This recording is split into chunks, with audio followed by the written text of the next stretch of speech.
What is system development and procurement in relation to business information and technology? Good day and welcome.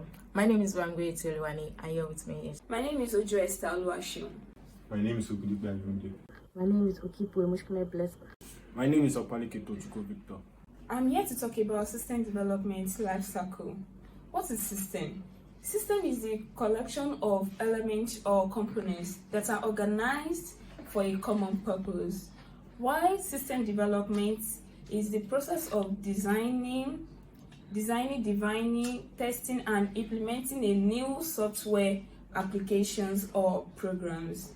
System development tools are computer programs, and these core activities include system analysis, system design, programming, testing, and implementing and maintenance.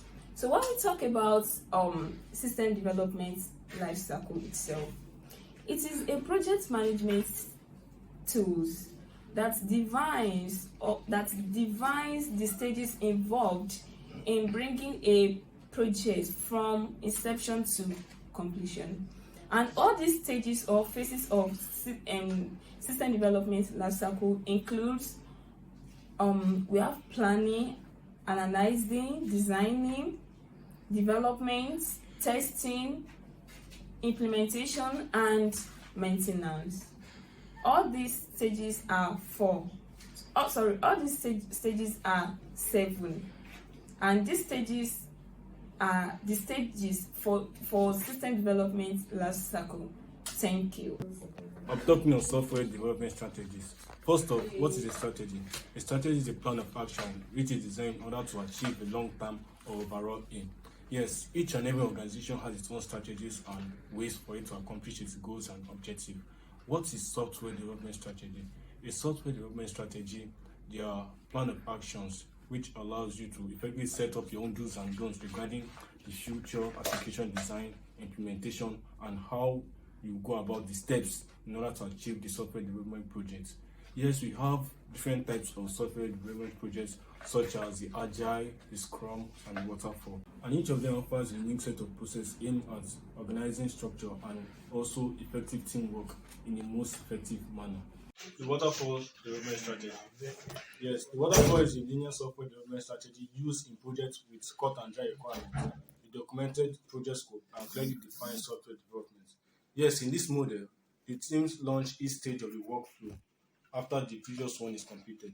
This simply shows that there is no flexibility in this one, as everything is going on sequential order.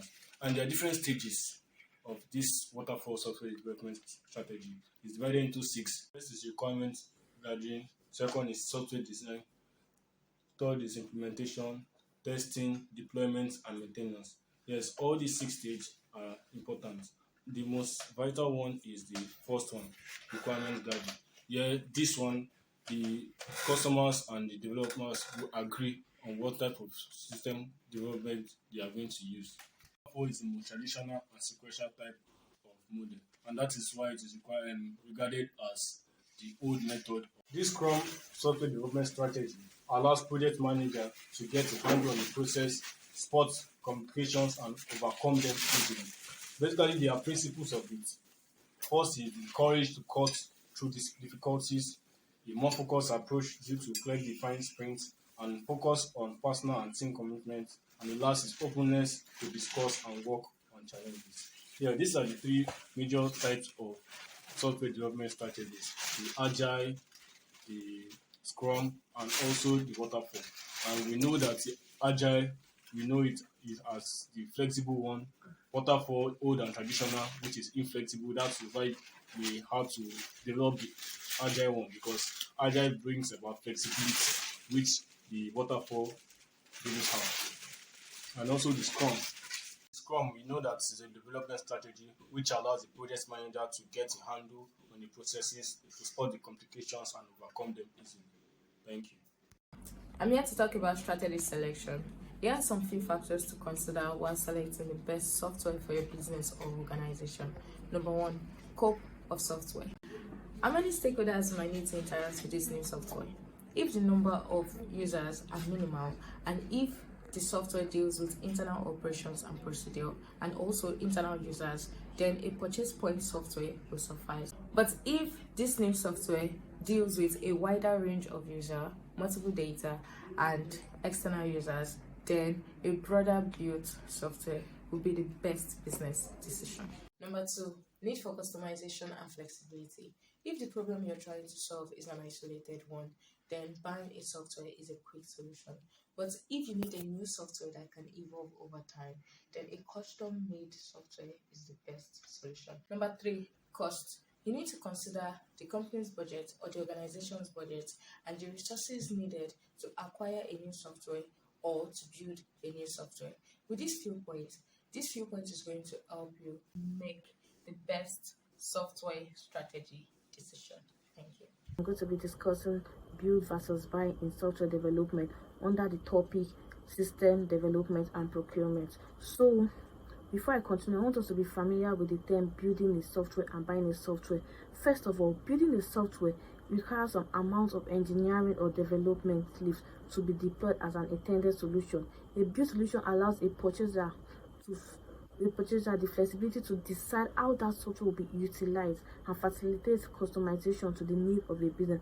That means you need a lot of engineering. You are building it from scratch. You need a lot of engineering, you need a lot of coding, you need a lot of new things like Python, different things to build that software. It's built from scratch and it's built according to the customer taste.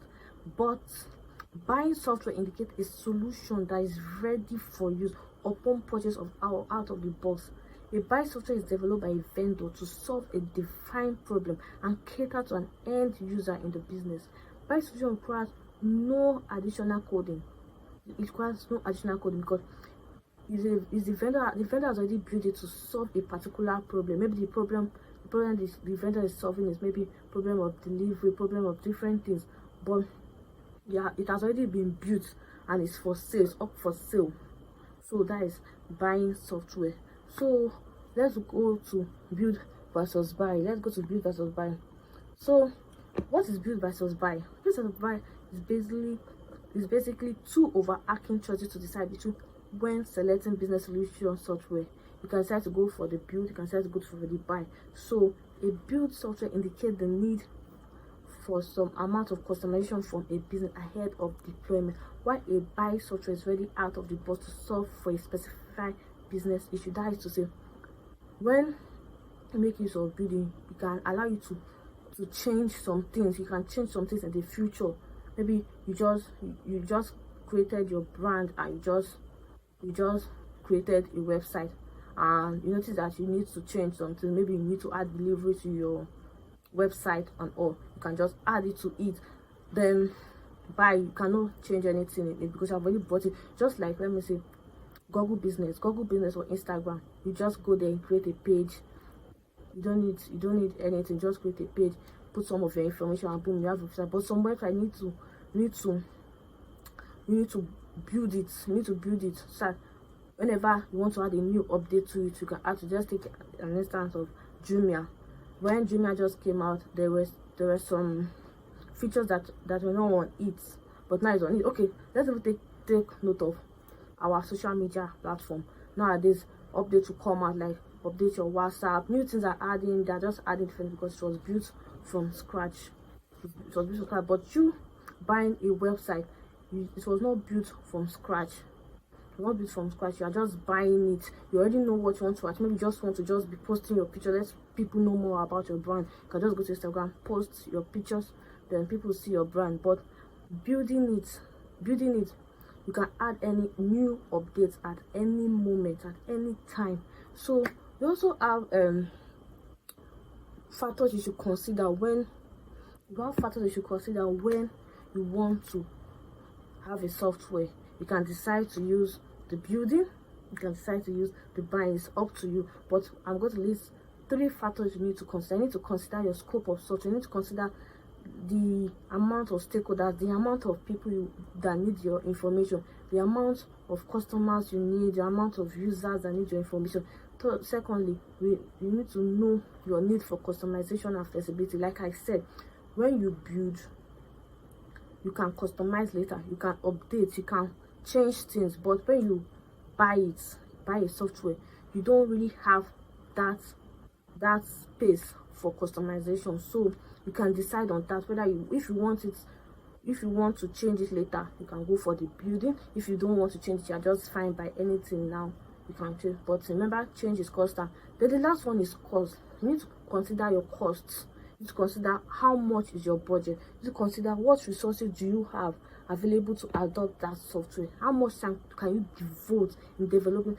It takes time to develop a software. You can determine that one too.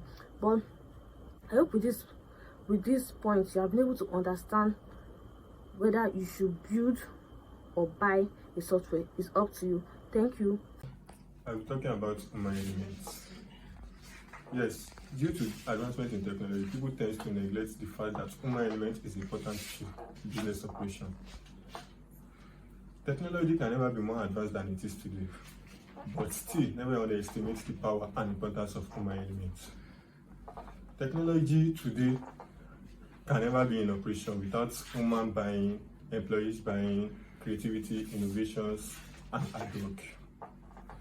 Truly, technology today can do most of our works, but without human elements or human factor, there's nothing like technology. So therefore, you need to invest in the human elements to be a real success, especially if you want to create a business model that is very easy and adaptive to change.